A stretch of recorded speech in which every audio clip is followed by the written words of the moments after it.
Olá, amante do terror. Hoje eu irei lhes contar sobre o misterioso reino de Alagara, mais conhecido como o lar do SCP-035, a Máscara Possessiva. Então fique até o final para entender.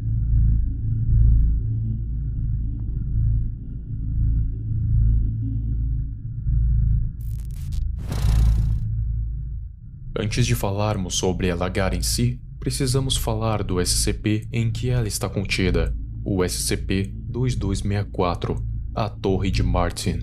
A Torre de Martin não tem nada de especial, é apenas uma parte da Torre de Londres. O que interessa de verdade é o que há no subsolo, o SCP-2264-A. 2264-A é um portão de aço enorme localizado no subsolo da torre, criada pelo inglês Henry Percy. Este portão não pode ser aberto normalmente. Para ser aberto, tem que ser feito um ritual alquímico, criado por Percy e John Doe, dividindo o ritual em 4 partes, que eu vou citar a seguir. Negrido. Enfrentaremos a noite escura da alma. A glândula pineal será recentemente extraída. O fogo evoca a sombra interior. Albido. Lave as impurezas. A chuva limpa todos os pecados e prepara a alma para o exílio. Dividir, não como ditado pelos rigores da harmonia, mas antes em 2 princípios opostos para serem posteriormente coagulados para formar uma unidade de opostos. Citrinitas. A vitória coincide com o amarelecimento da consciência lunar. O branco se rende ao amanhecer. A lâmpada itinerante mata a lua. Rubido. Vermelho alude. Em vez disso, entregue ao aparelho um sacrifício sanguíneo. Se você não entendeu nada, não se preocupe, porque apenas alquimistas podem decifrar exatamente o que o ritual quer dizer, e assim conseguindo realizar a abertura do SCP-2264-A. De acordo com os alquimistas, o portão leva para o SCP-2264-B, popularmente conhecido como a cidade de Alagara.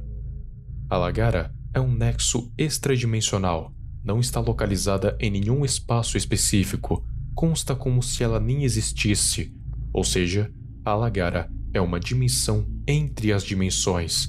Especula-se que ela seja a passagem para outras infinitas dimensões. Quando você adentra Alagara, todos os seus pertences são removidos e as suas roupas são substituídas e uma máscara vai aparecer no seu rosto. E ela não vai sair até você decidir deixar Alagara. Vai parecer que você está no baile de máscaras, equivalente ao Carnaval de Veneza. Todos os cidadãos de Alagara estão vestidos da mesma forma, máscaras e roupas elegantes, mas eles não interagem e os seus corpos são quase humanoides. O céu de Alagara é amarelo, com estrelas negras que formam uma constelação hipotética.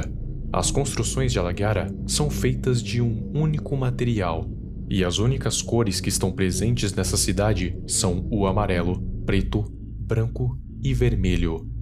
A geometria das construções não é euclidiana, ou seja, não são retas, e elas se sustentam em pé por causa da gravidade, que também não se aplica de maneira igual à da Terra. Você até pode ver pessoas subindo escadas de cabeça para baixo.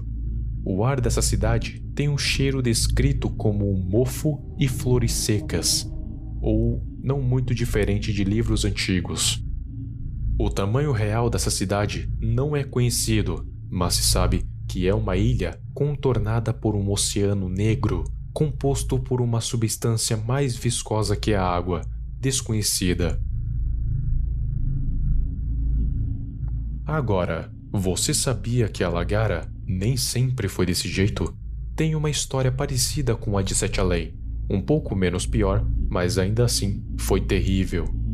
Alagara já foi uma cidade parecida com as cidades da Terra. As pessoas eram normais, tudo era normal, até que um rei tirano adquiriu o poder. Ele começou a suprimir o seu povo e abusar do seu poder, e praticava magia negra, e esse ponto da magia negra será muito importante. Todo o povo o odiava e odiava aqueles que eram leais a ele, e planejaram uma rebelião. Quando chegou o dia em que a rebelião iria acontecer, o povo se revoltou contra seu rei.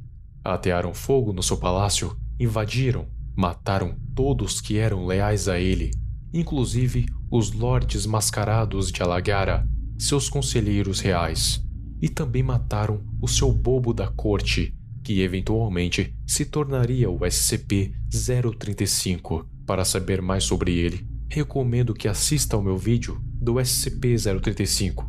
O card está acima. O palácio do rei virou um caos. Todos os súditos se juntaram para acabar com a vida do seu rei. E eles conseguiram matar os guardas e capturaram o rei. Eles o tiraram de seu trono e removeram a sua coroa, substituindo por trapos e correntes. Ele foi espancado e teve a sua mandíbula quebrada. Foi obrigado a rastejar pelas ruas e ser vaiado pelo povo, que jogava imundícies nele, e até o seu último suspiro ele foi humilhado. Mas ele não aceitara morrer desse jeito.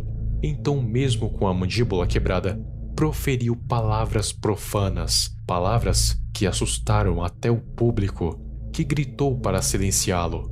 O rei foi levado até uma colina e lá foi enforcado com suas próprias correntes. Mas mesmo sentindo o gosto da morte, ele continuou proferindo palavras profanas até o último resquício de vida sair do seu corpo. Ele então foi enterrado em uma cova rasa. Mas mal sabiam os habitantes que ao matarem alguém que mexe com magia negra desse jeito, eles haviam se condenado eternamente. Então, uma série de eventos começaram a acontecer. Depois da morte do rei, muitos saquearam o palácio. No dia seguinte, corvos começaram a rodear o túmulo do rei, e até barulhos podiam ser ouvidos lá embaixo. Depois disso, o rio que cortava a cidade ficou vermelho e cheirava a sangue humano, e o povo da cidade começou a adoecer de uma hora para outra. Sangravam sem parar, e os saqueadores do palácio tiveram um destino ainda mais trágico, enfraquecendo até a morte. Após 3 dias, a doença simplesmente sumiu, mas houve um surto coletivo e os cidadãos simplesmente começaram a tirar as suas vidas, cortando as suas gargantas, e o sangue fluía para o Rio Vermelho. Depois disso, o rei enforcado se levantou de seu túmulo, agora como um ser cósmico, depois de ter absorvido tantas almas. Mas ainda assim, o seu corpo estava debilitado por conta de como ele havia morrido. Então foi cambaleando até o seu palácio, subiu as escadas e sentou-se no seu trono, com pontas de ferro enferrujadas que perfuraram a sua pele. Mas ele aguentou a dor em silêncio. Um servo morto-vivo ofereceu uma taça de sangue ao rei enforcado, que com as mãos trêmulas acabou deixando o copo cair. Assim, ressuscitando todos da cidade como mortos-vivos, que tinham seus rostos cobertos por máscaras e tinham corpos humanoides. O rei enforcado então havia se tornado o monarca de um nexo interdimensional de mortos-vivos mascarados. Mas ele não pode se mover, por isso precisa da ajuda do embaixador de Alagara, que está mais para uma encarnação da vontade do rei enforcado, sendo uma entidade cósmica poderosa que reside no universo da Fundação SCP. De acordo com relatórios, o rei enforcado entrou em contato com outra entidade cósmica ainda mais poderosa do que ele e passou a servi-la, conquistando outras dimensões e outros mundos. E essa entidade cósmica tão poderosa é nada mais, nada menos do que o próprio Rei Escarlate.